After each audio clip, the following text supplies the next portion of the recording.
nosotros que estamos empezando la investigación que se nos apoye en este tipo de actos, que se tenga en cuenta la investigación joven, que entre nuevo espíritu, digamos, al arabismo español, porque fundamentalmente cuando uno va fuera a un congreso, cuando uno dice que es española, la miran raro, como diciendo, pero vosotros hacéis algo. Entonces creo que es muy interesante que dentro del arabismo se nos deje ir participando en este tipo de encuentros, porque creo que a nivel internacional puede ser también muy interesante para el arabismo, precisamente como decía Laura, por el tema de cómo está ahora mismo la investigación en España. Dicho esto, voy a hablar de una parte de lo que será mi tesis doctoral. Mi tesis doctoral se titula La opción democrática del islamismo, el caso de los hermanos musulmanes en Siria. Y esta es solamente una de las partes que he empezado a desarrollar ahora y que, a diferencia del resto de la tesis, es una proyección de futuro. Es decir, yo planteo una hipótesis que ni siquiera sé si se va a cumplir, pero voy a intentar dar las claves para explicar el por qué propongo esta hipótesis. Todos hemos visto cómo en Egipto, después de que los hermanos musulmanes estuvieran en el gobierno, ha habido un cambio político de medios dudosamente legales que han instaurado un nuevo sistema actualmente en Egipto y que podría provocar cambios en el resto de la región, precisamente porque ahí se ha truncado uno de los cambios que se estaban produciendo a raíz de las revoluciones. Pues a partir de ahí yo propongo que este golpe que se ha dado en Egipto contra los hermanos musulmanes puede provocar un cambio en el modelo de islam político de los hermanos musulmanes sirios. Hermanos musulmanes de los que se sabe muy poco, de los sirios me refiero, en la literatura general, porque siempre ha primado la rama egipcia. Entonces, partiendo de eso, pues, bueno, ya he presentado el trabajo y la hipótesis, voy a contextualizar un poco el porqué. Voy a hacer una pequeña introducción a los hermanos musulmanes sirios, ya que son bastante desconocidos. Voy a contar los problemas bibliográficos que tiene esta investigación, las fuentes que he utilizado para poder llegar a esta hipótesis y el desarrollo del estudio, el por qué considero que esto podría suceder. Como decía, la hipótesis es que el truncamiento de la experiencia egipcia como catalizador o detonante de una perentoria, que sería catalizador o detonante de una perentoria renovación generacional e ideológica en las filas de los hermanos musulmanes sirios. Cuando comenzó la primavera árabe o las revueltas árabes o las revoluciones árabes, porque hay mil y un nombres y creo que ninguno se ajusta a lo que estaba sucediendo, hubo desde el principio análisis que consideraban que estas primaveras, que es un término que yo no comparto, pero en caso de que fueran primaveras, pronto se traducirían en otoños o inviernos islamistas. Es decir, todo este movimiento popular van a venir los islamistas y se van a quedar con el poder y no va a haber servido de nada, suponiendo que ese islamismo sería malo. Pero realmente cuando cayeron los dictadores de Túnez y Egipto fundamentalmente, también en Yemen hubo esa transición pactada, estas predicciones solamente se cumplieron relativamente. Relativamente porque, por ejemplo, en Túnez, que sería el primer país donde habría caído el dictador, Ennahda, que sería el equivalente a los hermanos musulmanes, pero en Túnez, tuvo que pactar con partidos declaradamente laicos, no solamente de izquierdas o liberales, sino declaradamente laicos. Y han tenido que pactar con ellos porque no tenían una mayoría. En el caso de Egipto, hemos visto que no solamente... en el caso de Egipto, lo que hemos visto es que la junta militar mantuvo el poder en la sombra dentro de ese proceso de transición que se estaba dando con los hermanos musulmanes y que al final han aprovechado ese poder en la sombra para volver a dominar la escena política. En Yemen no podemos hablar realmente de un proceso de transición porque se hizo un pacto en el que se cambió una cabeza por otra y hace pocos días salía la noticia de que Abdallah Saleh se iba a construir un museo en su propio nombre, es decir, voy a hacerme un museo a mí mismo. Y en Libia tenemos el particular sistema de gobierno que había instaurado Gaddafi, llamado la Yamahiría, en el cual realmente no había un aparato de Estado, con lo cual hablar de una transición con la caída de Gaddafi, con la clara militarización de la revolución y la falta de un Estado que soporte todo eso, es complicado hablar, a pesar de que ha habido elecciones y que han salido los liberales. Digamos que es complicado todavía valorar el proceso libio desde mi punto de vista. Pero esta relativa victoria del islamismo en distintos frentes lo que ha conseguido es renovar o revitalizar una serie de estudios que ya se realizaban años atrás, más o menos a raíz de la revolución en Irán, que preguntaban sobre si el Islam sería compatible o no con la democracia. Y no el Islam, sino el islamismo, es decir, se planteaban las dos cosas, no solamente una sino la otra. ¿Es el Islam compatible con la democracia o es el islamismo compatible con la democracia? Pero lo que nos hemos encontrado ahora, tanto en Túnez como en Egipto fundamentalmente, porque ya digo, son los dos países de los que podríamos hablar de un proceso de transición post-caída del dictador, la pregunta es que si estos movimientos estaban o están preparados para asumir la dirección efectiva de un gobierno, cuando siempre han estado en la oposición. Y claro, esta pregunta se extiende a toda la oposición, porque si algo caracteriza a una dictadura es que la oposición se queda neutralizada. Entonces, aunque esta pregunta no vale solo para ellos, puesto que son ellos los que habrían obtenido esa mayoría, digamos, la dirijo exclusivamente a este tipo de movimientos. Además, tenemos que tener en cuenta que estos movimientos tenían fundamentalmente su apoyo a nivel social por su actividad social, no por su actividad política. Su actividad política estaba muy menguada precisamente por esa dictadura que los había neutralizado. Y eso es precisamente lo que ha sucedido en Egipto. En Egipto es cierto que ha habido un golpe de Estado que ha retirado a Morsi del poder y que además ahora amenaza, aunque la decisión parece que se ha tomado y se estará implementando, con disolver directamente a los hermanos musulmanes. Pero no es todo el ejército lo que ha pasado en Egipto. En Egipto, el gobierno de los hermanos musulmanes tomó decisiones muy controvertidas con las que no supieron erigirse como representativos de toda la sociedad. Y eso provocó movilizaciones contra ellos.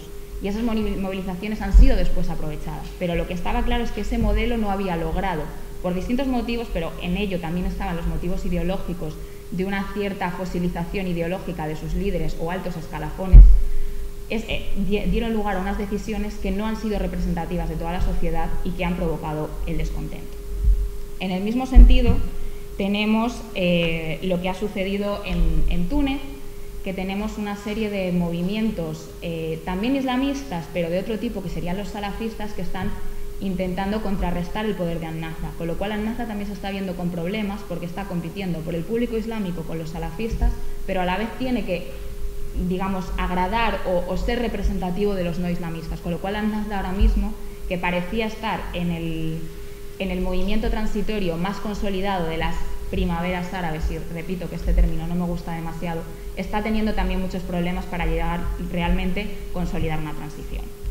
Entonces nos encontramos con todo esto y cuando se produce el golpe de Estado en Egipto tenemos unas declaraciones de Bashar al-Assad, el actual presidente de Siria, que dijo literalmente: esto supone el fin del Islam político en el modelo de los hermanos musulmanes. Y lo decía con una sonrisa. ¿Por qué Bashar al-Assad decía esto con una sonrisa? ¿Por qué él se alegraba tanto de ese golpe que se había dado en Egipto? Pues bien, los hermanos musulmanes en Egipto tenían una trayectoria como partido político, bueno, como asociación política durante un tiempo de la independencia. Con la llegada del Ba'ath al poder, digamos que dejan de ser parte del espectro político porque se instaura un determinado sistema político en el cual solo unos partidos afines al Ba'ath podrían estar representados en el Parlamento, pero en los años 70 se empieza a fraguar un descontento social por algunas medidas excesivamente laicas en Siria tomadas por el régimen, que se van articulando de manera que se pueda canalizar hacia el movimiento islamista o un levantamiento islamista, y se produce un hecho que entre el 76 y el 82 se ha llamado una revolución islamista en Siria, que culmina con una masacre en Hama. Hay que decir que no solo eran islamistas los que estaban ahí, no todos eran hermanos musulmanes, y las armas las tomaron algunos hermanos musulmanes, pero también otros que no eran. Lo digo porque siempre se ha tendido a simplificar mucho esta situación. Entonces, al producirse esa masacre en ese momento que acabó con los hermanos en Siria, Bashar al-Assad, cuando hacía estas declaraciones, realmente estaba reproduciendo la misma visión de su padre. Ya se ha acabado con el modelo de los hermanos musulmanes en otros países porque nosotros ya habíamos terminado con ellos, ya que a raíz de aquella masacre los hermanos musulmanes fueron expulsados de Siria. Y además, por otra parte, si Bashar al-Assad estaba contento, ha habido intentos de autorreflexión entre los hermanos musulmanes egipcios intentando ver qué hemos hecho mal. ¿Qué hicimos mal para que la gente saliese a protestar y esto pudiera ser aprovechado? Porque su duda era, si nosotros no hubiéramos recibido estas protestas, ¿habrían podido legitimar o intentar legitimar un golpe? Entonces han intentado hacer una autorreflexión, hay una revisión ideológica. Todo esto son las consecuencias de ese golpe.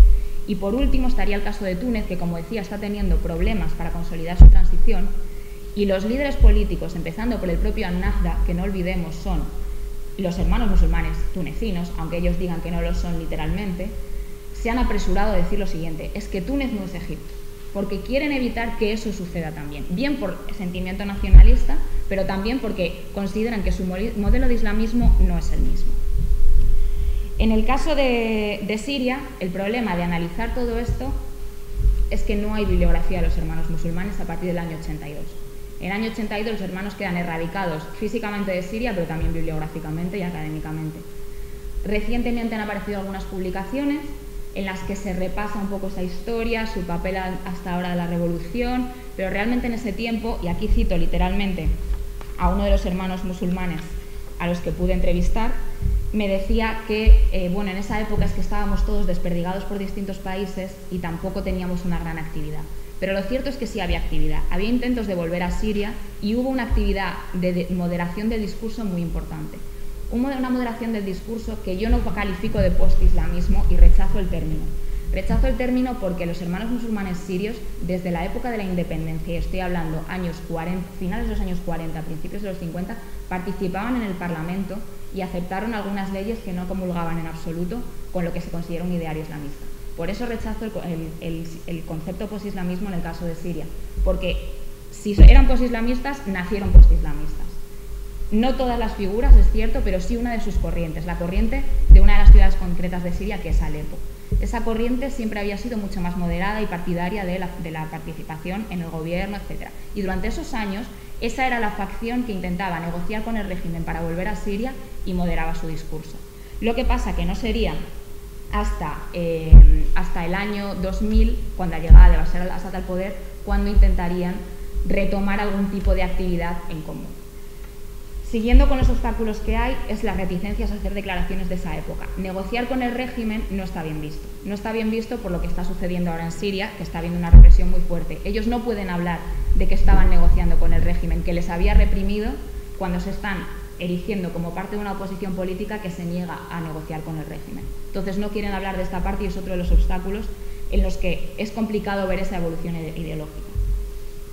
Entonces, ¿en qué me he basado yo, para poder decir que creo que se ha dado una renovación ideológica y que el golpe en Egipto puede ser el catalizador para que haya una renovación mucho más fuerte? He hecho muchísimas entrevistas, tanto con miembros de la nueva generación como de los líderes históricos. Tienen un órgano de prensa que se ha inaugurado en 2013 y que lo lleva fundamentalmente la nueva generación de jóvenes entre 25 y unos 40 años más o menos. Las memorias de sus líderes, algunas publicadas post-mortem, con lo cual no han tenido miedo de hablar de toda esa época, y declaraciones y comunicados que se han ido emitiendo a lo largo de todo este tiempo. Evidentemente, entre los 80 y el 2000 fueron muchos menos, pero a raíz de eso hubo, digamos que a raíz de la llegada de Bashar al-Assad al poder y la idea de que una nueva cara podría ser un nuevo espíritu de gobierno, empezaron a tener mucho más actividad política y opositora. ¿Qué pasa? Pues que al empezar la revolución en Siria y crearse un intento de representar a esa revolución de forma política, los hermanos musulmanes eran parte de esa oposición política. ¿Pero quiénes? Los líderes históricos, los que llevan fuera de Siria 30 años y son parte hoy de lo que conocemos como Consejo Nacional Sirio y Coalición Nacional Siria, bueno, de las fuerzas de la revolución y la oposición siria, lo que es el órgano político de la revolución. Pero detrás de esos líderes históricos tenemos una generación de jóvenes que llevan muchísimo tiempo intentando hacerse un hueco entre ellos. Pero lo que siempre se les dice es que vosotros no sabéis porque sois jóvenes. Pero a su vez ellos responden, es que los desafíos que se nos están poniendo ahora con la revolución y el intento de reconstruir un país y reconstruir nuestra imagen dentro del país que está asociada a la represión y a la violencia, no podéis hacerlo solos y nos necesitáis a nosotros como nuevas caras de este movimiento. Tu cara recuerda a la represión, la mía no. Incluso hay jóvenes que se han unido a ellos en los últimos años. Hace poco pude entrevistar a un joven de 27 años que en 2006 entabló contactos con ellos por internet para unirse a ellos, porque él considera que en Siria el pensamiento musulmán suní dominante, lo que sería el grueso de la población, tiene mucho que ver con los hermanos musulmanes, pero como hay desconocimiento y sobre todo esos líderes no han sabido transmitir su visión, todo esto está dificultando muchísimo que la gente pueda realmente aceptarlos, aparte de ese recuerdo de la represión que siempre se tiene. Además, hay muchísima falta de coordinación. Uno de ellos, por ejemplo, decía: hace falta una renovación de las estructuras organizativas, que reduzcan los estadios intermedios para garantizar una mejor comunicación entre las bases y el liderazgo. No es de recibo que tengamos que pasar por 3 reuniones para cada cosa y cada propuesta que hacemos. Esto se decía desde abajo.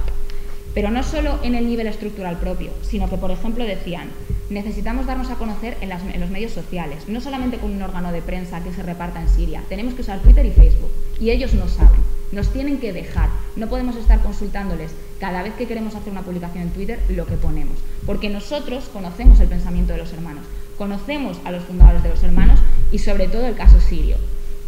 Y entonces no necesitamos que nos ven, quiero decir, los jóvenes decían: conocemos nuestros fundadores en Siria, entonces no necesitamos que ellos nos vengan a hacer de padrinos. Entendemos su experiencia y entendremos que ellos son los líderes, pero nos hace falta tener más fuerza dentro de esto. Los hermanos musulmanes se dieron cuenta de esto.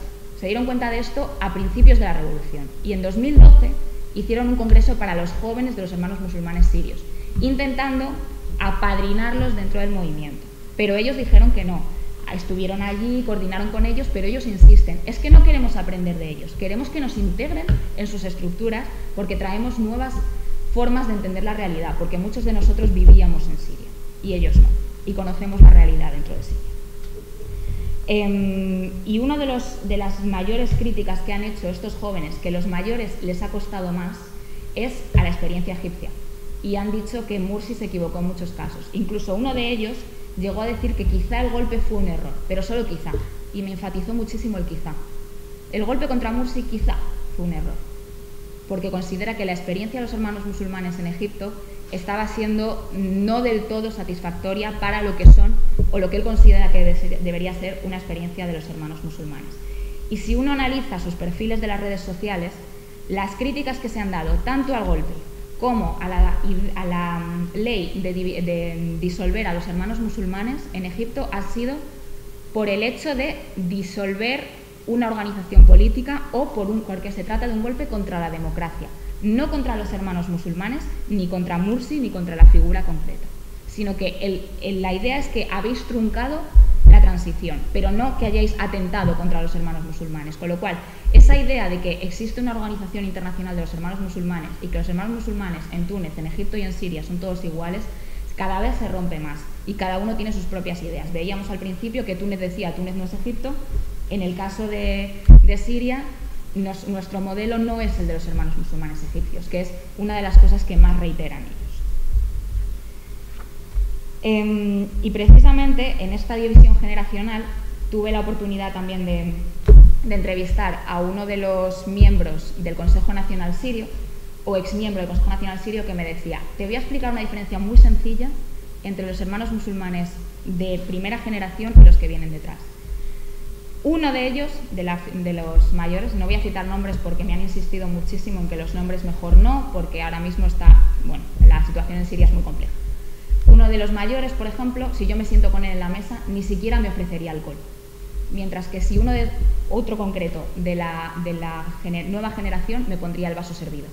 Porque considera que yo beba es perfectamente tolerable y que él mismo me puede servir ese vaso. Es un ejemplo muy banal y yo sé que realmente no explica la diferencia ideológica que hay entre los mayores y los jóvenes. Pero es uno de los ejemplos que notaba la gente que está tratando con ellos a diario en las estructuras opositoras. Cuando vienen los jóvenes, traen ideas nuevas, me decían, y me recuerdan a lo que yo he leído sobre los fundadores de los hermanos musulmanes, que en un momento dado se desvirtuó en la generación anterior. Gente que no pertenece a los hermanos musulmanes está diciendo esto. Entonces, puesto que la revolución ha sido fundamentalmente la de los jóvenes, puesto que la página principal de la revolución siria han sido jóvenes de los hermanos musulmanes las que la han dirigido fundamentalmente, aunque no con unas reivindicaciones propias, sino yendo de la mano del pueblo y no actuando con la idea de somos un partido. Puesto que los jóvenes están queriendo pasar a un primer plano, no para quitarse de en medio a los mayores porque sobren, sino porque consideran que ellos pueden aportar mucho y hay un paternalismo excesivo contra ellos.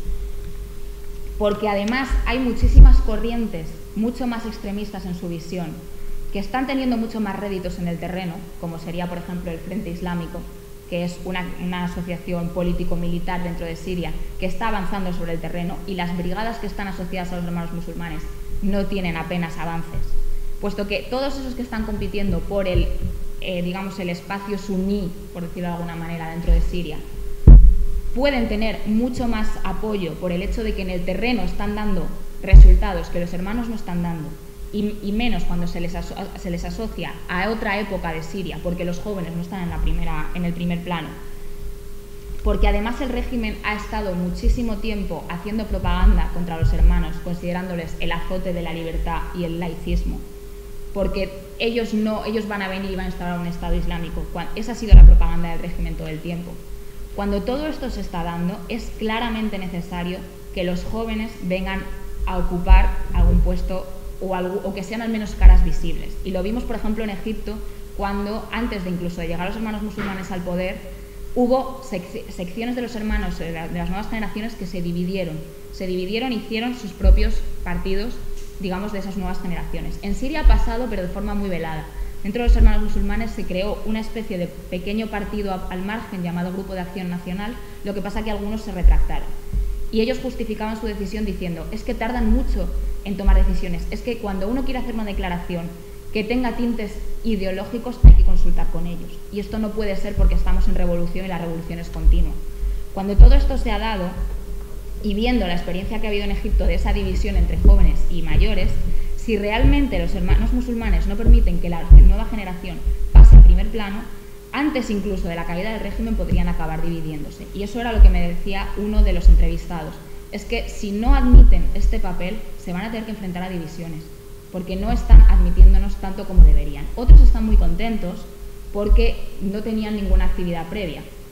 Y, por ejemplo, en el caso de las mujeres de nueva generación, que eran de familias antiguas de hermanos musulmanes y que están siendo las que llevan el órgano de prensa, consideran que se les está dando mucho papel. Pero digamos que los que tienen una visión política de la Siria del futuro están viendo que su papel es mermado. Entonces, con toda esta situación y viendo el caso de Egipto, cómo el modelo de los hermanos musulmanes no ha sabido adaptarse y cómo los líderes históricos, tanto en Siria como en Egipto, tienen unas posturas mucho más dogmáticas que sus jóvenes que dicen ser hermano musulmán es ser musulmán, pero estar organizado en un grupo, nada más. No me diferencia nada de mi vecino más que estoy organizado en un grupo. Cuando ellos tienen esta forma de pensar, que no es la misma que tienen las antiguas generaciones, viendo el ejemplo de Egipto y cómo este golpe ha truncado la experiencia de los hermanos musulmanes, considero que a partir de ahora podremos ver cómo este golpe se convierte en un catalizador que va a hacer que las antiguas generaciones de hermanos musulmanes sirios dejen paso a esa nueva generación que está recogiendo el testigo de los fundadores de los hermanos musulmanes sirios y que por tanto no son post-islamistas, sino que son igual de islamistas pero con diferentes visiones de lo que podría ser la Siria de mañana. Y hasta aquí, efectivamente, como decía, ellos mismos se dan cuenta de que esto es necesario y uno de los hermanos musulmanes me decía, claramente, después del golpe en Egipto, todos están reflexionando, todos saben que esto va a tener una influencia y que vamos a tener que cambiar la estructura y parte de la ideología. Muchísimas gracias. Gracias sobre todo a la Sociedad Española de Estudios Árabes y Casa Árabe. He preferido dejarlo al final, ya que soy la última que habla. Y gracias por escucharme. Sé que mi trabajo es demasiado hipotético, que podría no darse y que mañana podría dejar de valer, pero me parece que el papel de los hermanos musulmanes sirios ha sido muy denostado en la literatura. Creo que porque se creía que después del 82 estaban acabados y nunca más volvería a pasar nada. Y me parece que se ha olvidado demasiado y ahora con la revolución en Siria debería tenerse en cuenta que pueden ser el día de mañana una alternativa política más y son muy desconocidos.